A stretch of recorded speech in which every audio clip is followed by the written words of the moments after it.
மின்சார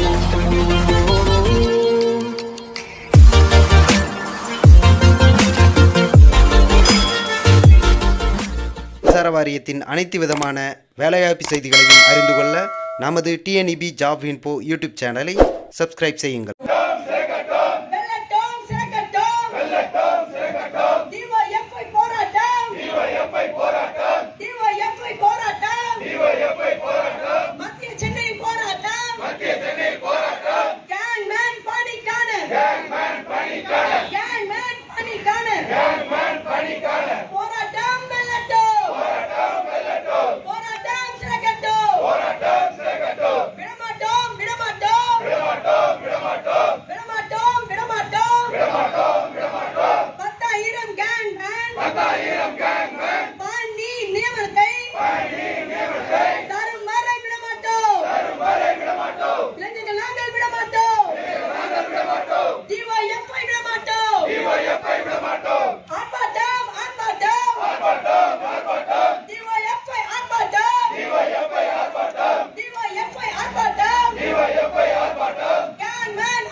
பணி யாருக்கு வேலை கொடு வஞ்சிக்காதே வஞ்சிக்காதே வஞ்சிக்காதே வஞ்சிக்காதே வஞ்சிக்காதே வஞ்சிக்காதே வஞ்சிக்காதே வஞ்சிக்காதே தமிழக இளைஞர்களை தமிழக இளைஞர்களை தமிழக இளைஞர்களை தமிழக இளைஞர்களை வஞ்சிக்காதே வஞ்சிக்காதே வஞ்சிக்காதே வஞ்சிக்காதே செய்த இளைஞர்களுக்கு தேர்வு செய்த இளைஞர்களுக்கு 10,000 இளைஞர்களுக்கு 10,000 இளைஞர்களுக்கு கேங் பேங் பணியின் இன்றைய தினம் இந்திய ஜனநாயக வாலிபர் சங்கத்தின் மத்திய சென்னை மாவட்ட குழுவின் சார்பாக மின்வாரிய துறையில் உள்ள காலி பணியிடங்களை நிரப்ப கோரி ஒரு கண்டன கவன ஈர்ப்பு ஆர்ப்பாட்டத்தை நாம் இங்கு நடத்தி கொண்டிருக்கிறோம். இந்த ஆர்ப்பாட்டத்திற்கு வருகை தந்திருக்கின்ற உங்கள் அனைவருக்கும் வாழ்த்துக்களையும், இந்த ஆர்ப்பாட்டம் மிகவும் சிறப்பான முறையில் ஏற்பாடு செய்த மத்திய சென்னை மாவட்ட குழுவிற்கும் வாழ்த்துக்களையும் தெரிவித்துக் கொள்கிறேன்.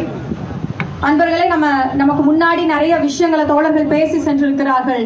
நான் குறிப்பாக சில விஷயங்களை மட்டும் சொல்லி நிறைவு செய்யலாம் என்று இருக்கிறேன்.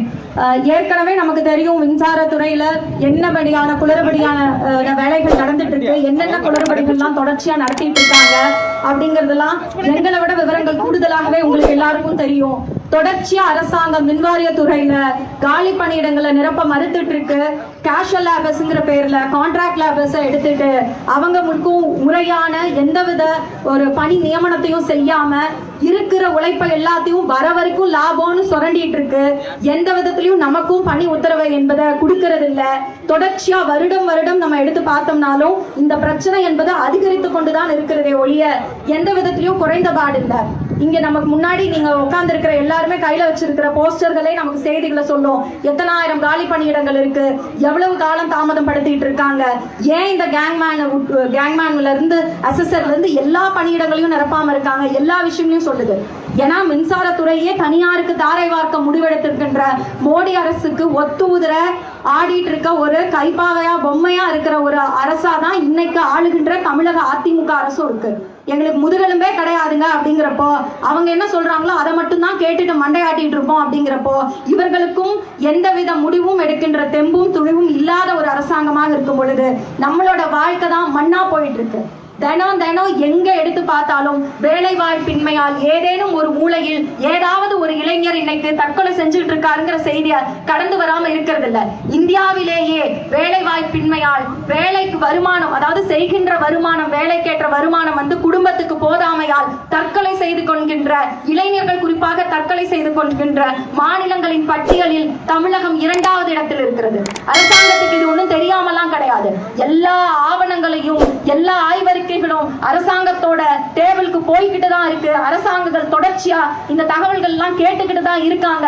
எவன் செத்தா என்ன, எவன் வீட்டுல இலை உளுந்தா என்ன, எங்களுக்கு எங்க ஆட்சியை காப்பாத்திக்கிறதுக்கு துண்டு போட்டு வச்சா போதும், அதுக்கு எவனுக்கு வேணா யாத்திரை நடத்த சொல்லுவோம், இல்ல எவனை வேணா எதை வேணா இழுத்து மூட சொல்லுவோம்னு தான் சொல்லிட்டு இருக்கு. டாஸ்மாக்கு கொடுக்கிற, ஒயின் ஷாப்புக்கு கொடுக்கிற முக்கியத்துவத்தை கூட இளைஞர்களோட வேலை வாய்ப்புக்கு கொடுக்காத அரசாங்கம் தான் இந்த எடப்பாடி அரசாங்கமா இருக்கு. எந்த விதத்திலையும் நம்ம வாழ்க்கைக்கு உத்தரவாதம் கிடையாது. இன்னைக்கு சென்னையிலேயே நாம கேங்மேன் வேலைக்காக பேர் உட்கார்ந்துருக்கோம். கொஞ்ச நாளைக்கு முன்னாடி உங்க எல்லாத்துக்கும் ஞாபகம் இருக்கும், கோட்டையை நோக்கி 300 ஸ்விக்கி ஊழியர்கள்லாம் போராட்டம் நடத்தின்னு போயிட்டு இருக்கான். அவங்கள பல பேர் நம்ம ஃப்ரெண்டா இருப்பாங்க, நம்ம வீட்டுல இருப்பாங்க, நம்ம தெரிஞ்சவனா இருப்பான், தம்பியா இருப்பான், சொந்தக்காரனா இருப்பான், எவனாவது ஒருத்தனா இருப்பான். பெண்கள் உட்பட, பெண் தொழிலாளர்கள் உட்பட எங்களுக்கு எந்தவித பணி பாதுகாப்பும் இல்லைன்னு சொல்லி கோட்டையை நோக்கி பேரணியா போனதையும் நம்ம பார்த்துட்டு தான் இருந்தோம். அவங்க எல்லாரும் படிச்சவங்க. இன்னும் சொல்ல போனா படிச்சு பாதியில படிப்பு நிறுத்தி ஏதோ கிடைச்ச வேலைக்காவது போய் இந்த வேலையை வச்சுதாவது சம்பாரிச்சு பொழைச்சுக்கலாம், குடும்பத்தை காப்பாத்திடலாம்னு நினைச்சவங்க. அவங்களும் தான் தங்களுக்கு ஒரு 10 ரூபாய் 20 ரூபாய் இன்சென்டிவ் இல்லை அப்படின்னு சொல்லிட்டு அதை கூட உத்தரவாதப்படுத்தல. இந்த அரசாங்கங்கள் எல்லா விதத்திலையும் அண்டர் எம்ப்ளாய்னு சொல்லக்கூடிய தகுதிக்கேற்ற வேலை இல்லை, திறமைக்கேற்ற வேலை இல்லை, இப்படி எந்த வேலையும் உத்தரவாதப்படுத்தாத அரசாங்கமா தான் இந்த அரசாங்கம் இருந்துட்டு இருக்கு. நாளுக்கு நாள் நாம் போராட்ட களங்கள் தான் இருக்கோம். நம்மளை போராட சொல்லி தூண்டுவதே இந்த அரசாங்கம் தான். போராட்ட களங்களுக்கு வீதியை நோக்கி நம்ம இழுத்து வருவதே இந்த அரசாங்கங்கள் தான். அதுல தமிழக அரசும் மோடி அரசும் கைகோர்த்து ரொம்ப திறமையா செயல்பட்டு இருக்குன்னு சொல்லலாம். நமக்கெல்லாம் கொரோனா காலத்துல சாப்பாட்டுக்கே வழி இல்ல, வீட்டு வாடகை கட்ட முடியல, கரண்ட் பில்லு கட்ட முடியல, பிள்ளைகளுக்கு ஃபீஸ் கட்ட முடியல, பொழப்பை நடத்த முடியலன்னு செத்துட்டு இருந்த இதே நேரத்துல இந்திய நாட்டினுடைய பணக்காரர்களினுடைய பெரும் பணக்காரர்கள் அம்பானி அதானி மாதிரியான பணக்காரர்களுடைய சொத்து மதிப்பு மட்டும் உயர்ந்துகிட்டே இருக்கு. 6.5 லட்சம் கோடி அளவுக்கு சொத்து மதிப்பு உயர்ந்திருக்கு. ஒரு மணி நேரத்திற்கும் 90 கோடி அவனுக்கு லாபம் கிடைச்சிட்டு இருக்கு. அதே ஒரு மணி நேரத்துல இந்திய நாட்டுல ஒரு குடும்பம் வறுமை கோட்டுக்கு கீழே போயிட்டு இருக்கு. அந்த குடும்பத்துல சராசரியா ஒரு இளைஞர் வேலை வாய்ப்பை இழந்துட்டு இருக்காருன்னு புள்ளி விவரங்கள் சொல்லிக்கிட்டு இருக்கு. இத்தனை விவரங்களும் நம்ம கையில இருக்கு, இத்தனை விவரங்களும் அரசாங்கத்துக்கு போகுது. ஆனா அதே பாராளுமன்றத்துல நின்னுகிட்டு மோடி அரசாங்கம் என்கிட்ட எந்த தகவலும் இல்ல, என்கிட்ட எதுவும் கேட்காது அப்படின்னா யாருக்கு தாண்டா ஆட்சி நடத்துறீங்க? மத்தியில உட்காந்துட்டு நீ ஓட்ட தகவல் இல்லைன்னு சொல்ற, மாநிலத்துல உட்காந்துட்டு நீ சட்டமன்றத்துல போய் எங்களுக்கும் எந்த தகவலும் இல்ல, நாங்க எதுவும் பேச மாட்டோம்னு சொல்ற. தினம் ஒரு கொலை, தினம் ஒரு தற்கொலை, வீடு இல்ல, மழை தண்ணி தேங்கி அடுத்து அந்த பிரச்சனைக்கு வேற ரோடுக்கு வரணும்னு ஒவ்வொரு பிரச்சனையா இன்னைக்கு நம்ம சந்திச்சுட்டே இருக்கோம். எதுக்குமே நாங்க பேச மாட்டோம் அப்படின்னு சொன்னா எதுக்காகத்தான் இந்த அரசாங்கம்னு கேட்கிறோம். யாருக்கு தான் இந்த அரசாங்கம்னு கேட்கிறோம். DYFI ஒவ்வொரு முறையும் களத்துக்கு வரும்போதெல்லாம் இதைத்தான் முழங்கி கொண்டிருக்கிறது. எங்கள் வாழ்க்கைக்கு என்ன உத்தரவாதம், எங்கள் கல்விக்கு என்ன உத்தரவாதம், எங்கள் வேலைக்கு என்ன உத்தரவாதம், எங்கள் சுகாதாரத்திற்கு என்ன உத்தரவாதம், எதுக்குமே எந்த உத்தரவாதமும் செய்யாத அரசுகள் யாருக்கான அரசுகளாகத்தான் இருக்கிறதுன்னு சொல்லிதான் தேசம் முழுவதும் தெருவில் இறங்கி போராடிட்டே இருக்கோம். இந்த போராட்டம் நம்மளால் தொடங்கப்பட்டதும் இல்லை, நம்மோடு முடிவு போவதும் இல்லை. நமக்கு முன்னாடி சொல்லி சென்ற தலைவர்களுடைய பாதையில நின்றுதான் இந்த போராட்டங்களை நாள்தோறும் நடத்தி கொண்டிருக்கிறோம். இது இன்றோடு முடிய போவதில்லை. தோழர் அறிவித்தது போல 19ஆம் தேதியும் தொடர்ச்சியாக இந்த போராட்டத்தை தமிழகம் முழுவதும் DYFI முன்னெடுக்க காத்திருக்கிறது. இந்த கோரிக்கைகள் மொத்தமாக வென்றெடுக்கும் வரை நாம் என்றைக்கும் ஓய போவதில்லை. நம்முடைய போராட்டங்கள் நிச்சயம் தொடரும். போராட்டங்கள் வெல்லட்டும். வாழ்க DYFI. வாய்ப்படுத்த தோழர்களுக்கு நன்றி கூறி விடைபெறுகிறேன். நன்றி தோழர்களே.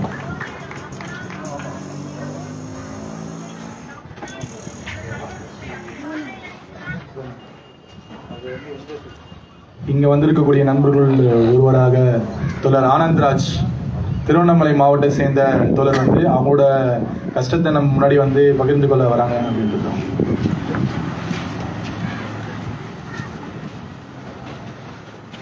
தோழர்கள் அனைவருக்கும் எனது காலை வணக்கம். கேங்மேன் நண்பர்கள் எல்லாருமே இங்கே பெரிய இடத்துல இருந்து வரல, எல்லாரும் கூலி தொழிலாளி, விவசாயி அந்த மாதிரி இடத்துல இருந்து தான் வந்திருக்கோம். பார்த்தீங்கன்னா இந்த நோட்டிஃபிகேஷன் ஒரு 2 வருடத்துக்கு முன்னாடி விட்டாங்க. தோழர்கள் எல்லாம் ஒரு வேலை செஞ்சுட்டு இருந்தோம். கூலி வேலை செஞ்சான், ஒருத்தன் டிரைவராக இருந்தான், ஆட்டோ டிரைவர், அந்த மாதிரிலாம் இருந்து தான் இந்த நோட்டிஃபிகேஷன் அப்ளை பண்ணாங்க. குறைந்தபட்ச கல்வி தகுதி பார்த்தீங்கன்னா 5ஆம் வகுப்பு. அனைவரும் அப்ளை பண்ணிட்டு இதுக்காக கடின முயற்சி எடுத்து கம்பம் ஏறது அது இதுன்னு நம்ம ரொம்ப கஷ்டப்பட்டு தான் அந்த பிசிக்கலை பாஸ் பண்ணோம். பாஸ் பண்ணி அதுக்கு பிறகு ஒரு 5 மாதங்கள் எக்ஸாமுக்காக வெயிட் பண்ணி அந்த எக்ஸாமுக்காகவும் படித்து பாஸ் பண்ணிட்டு தேர்வாயிட்டு தயார் நிலையில் இருக்கோம். ஆனால் பார்த்தீங்கன்னா கடந்த ஒரு 10 மாதமாக நமக்கு இன்னும் தேர்வு ரிசல்ட் விட்டோம், பணியாணை வழங்கலை. இது பார்த்தீங்கன்னா ஒப்பந்த ஊழியர்கள் எல்லாம் நம்ம கோர்ட்டில் கேஸ் இருக்குது, அதனால் நமக்கு தடையை பண்ணுறாங்க அப்படின்னு சொல்கிறாங்க. அப்படி பார்த்தீங்கன்னா இங்கே ஒப்பந்த ஊழியர்களாக K2 அக்ரிமெண்ட்டில் வேலை செய்கிற 75% பாஸ் பண்ணவங்க எல்லாருமே ஒப்பந்த ஊழியர்கள் தான். ஆமாவா? இதுல பாஸ் பண்ணவங்க ஃபுல்லாமே ஒப்பந்த ஊழியரா K2 அக்ரிமெண்ட்ல இருக்கவங்க தான் 70% மேல இருக்கும். ஏன் எங்களுக்கு இன்னும் பணியானே வழங்கல? நாங்க என்ன தவறு பண்ணோம்? நீங்க வச்ச எக்ஸாம், பிசிக்கல் எல்லாத்துலயும் நாங்க பாஸ் பண்ணி உழைச்சிதான் வந்திருக்கோம். யார்கிட்டயும் நாங்க பணம் கொடுக்கல, எதுவும் பண்ணல, நேர்மையான முறையில தான் நாங்க தேர்வாழி வந்திருக்கோம். ஆனா எங்களுக்கு பாத்தீங்கன்னா எந்த ஒரு பணியானையும் நீங்க இது வரைக்கும் வழங்கல. எங்களுடைய கஷ்டம் வந்து என்னுடைய கஷ்டம் மட்டும் இல்லை, இது வரைக்கும் 15,000 பேர் இந்த 90,000 பேரத்தில் வடிகட்டி பாஸ் பண்ணிட்டு வெயிட் பண்ணுற ஒரு இளைஞரும் ஏதோ ஒரு கிராமத்தில் வர முடியாமல் அங்கே உட்காந்துன்னு இருப்பான். அவன் என்னை பார்த்து கூட அவனுடைய ஆதங்கத்தை சொல்லுவான். அந்த மாதிரி அழுவக்கூடிய சூழ்நிலையில உட்காந்துன்னு இருக்கோம். இதுக்காக என்னுடைய வேலை என்ன, அந்த மாதிரி தான் எல்லாம் ஒரு இளைஞர்கள் இருப்பீங்க. 2 வருடத்துக்கு முன்னாடி இந்த வேலைக்காக என்னுடைய வேலையை விட்டுட்டு நான் வந்து இதுக்காக ட்ரை பண்ண ஆரம்பித்தேன். நான் பாஸ் பண்ணி இருக்கேன். அந்த மாதிரி தான் எல்லாரும் பாஸ் பண்ணிட்டு இந்த 15,000 பேர் வெயிட் பண்ணுறாங்க கேங்மேன் பணிக்காக. ஆனால் இந்த தமிழ்நாடு அரசு எங்களுடைய கோரிக்கையை இது வரைக்கும் நீங்கள் செவி சாய்க்கல. இந்த டிஒஎஃப் இந்திய ஜனநாயக வாலிபர் சங்கம் எங்களுக்காக ஒரு போராட்டத்தை முன்னெடுத்து நடத்துறது மிக்க நன்றி அவர்களுக்கு.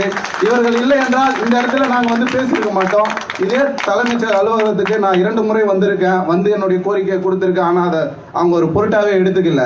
இந்த இந்திய ஜனநாயக வாலிபர் சங்கத்துக்கு நான் மிகவும் கடமைப்பட்டிருக்கேன். இந்த கேங்மேன் நண்பர்களும் கடமைப்பட்டு இருப்பார்கள்.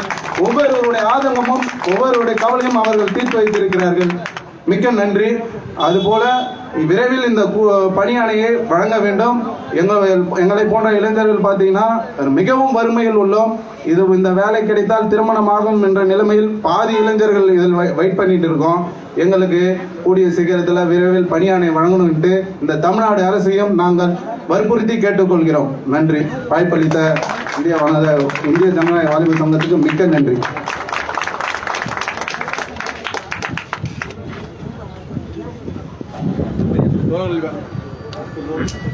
நண்பர்கள் யாருன்னா பேச இருக்கீங்களா? உங்கள யாருன்னா ஒருத்தர் பேச வரீங்களா?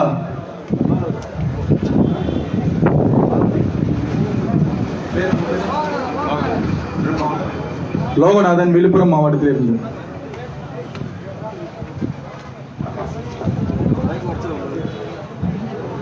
வணக்கம் நண்பர்களே, நான் லோகநாதன் விழுப்புரம் மாவட்டத்திலிருந்து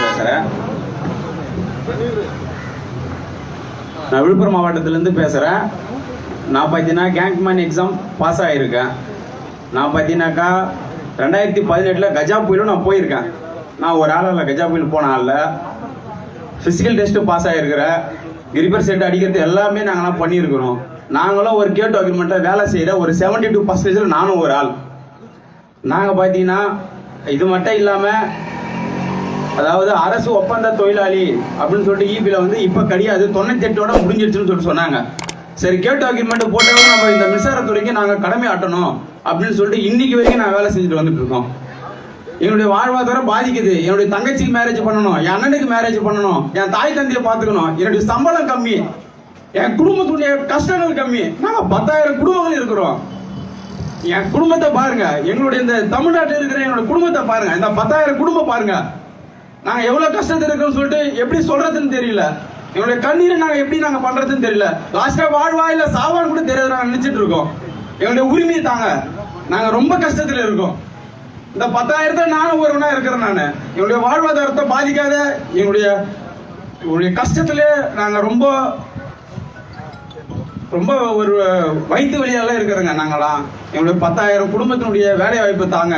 இந்த தமிழ்நாட்டு அரசு நான் கோடி புண்ணியத்தை தரேன். நான் இந்த டிஒய்ஐஎஃப் எங்களுடைய கஷ்டத்தை பார்த்து எங்களுக்காக போராடிட்டு இருக்கு. எங்களுடைய நிலைமையை கொஞ்சம் பாருங்க. நாங்கள் அந்த 10,000 குடும்பங்கள் நான் உங்களுக்கு ரொம்ப கையெழுத்து கும்பிடுவோம். எங்களுக்கு இந்த கொரோனா டைம்ல ஒரு பணியாளை வழங்கிச்சுனாக்கா இந்த அரசுக்கு நாங்கள் ரொம்ப கையெழுத்து கும்பிடுவோம். என்னுடைய சூழ்நிலையை பாருங்க. நான் இந்த உரையை முடிச்சுக்கிறேன். ரொம்ப நன்றி.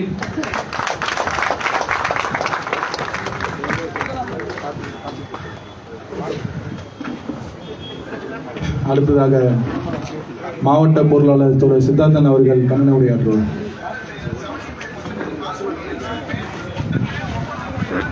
தோழர்களே, இந்த ஆர்ப்பாட்டத்துக்கு வந்திருக்கக்கூடிய கேங்மேன் தேர்வில் தேர்வாகி பணிக்காக காத்திருக்கிற இளைஞர்களே,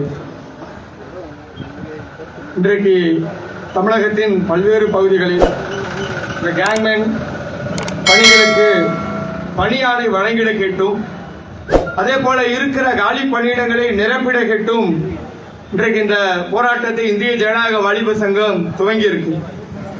இந்த போராட்டத்தில் டிஒய்எஃப் களமிறங்கி இருக்கிறது. இந்த போராட்டம் நிச்சயம் வெற்றி பெறும். ஏதோ இன்னைக்கு வந்து நாளை வீட்டுக்கு போற அமைப்பு இல்ல அரசாங்கம். அதை எதிர்த்து ஒரு வீரியமிக்க போராட்டத்தை தமிழ்நாட்டினுடைய வீதிகளில் நடத்துவோம். ஏதோ ஒரு மூலையில் நடத்திட்டில்ல, தமிழ்நாட்டை ஸ்தம்பிக்க வைக்கிற போராட்டத்தை, சென்னையில் தலைமைச் செயலகத்தை நோக்கிய போராட்டத்தை, அரசு அலுவலகங்களை ஸ்தம்பிக்க வைக்கிற போராட்டத்தை இந்திய ஜனநாயக சங்கம் முன்னெடுக்கும். அந்த போராட்டத்தில் லட்சமான இளைஞர்களை அணிதிரட்டுவோம், நம் கோரிக்கைகளை வென்றெடுப்போம் என்று சொல்லி வாய்ப்புக்கு நன்றி கூறி விடைபெறுகின்றவர்கள்.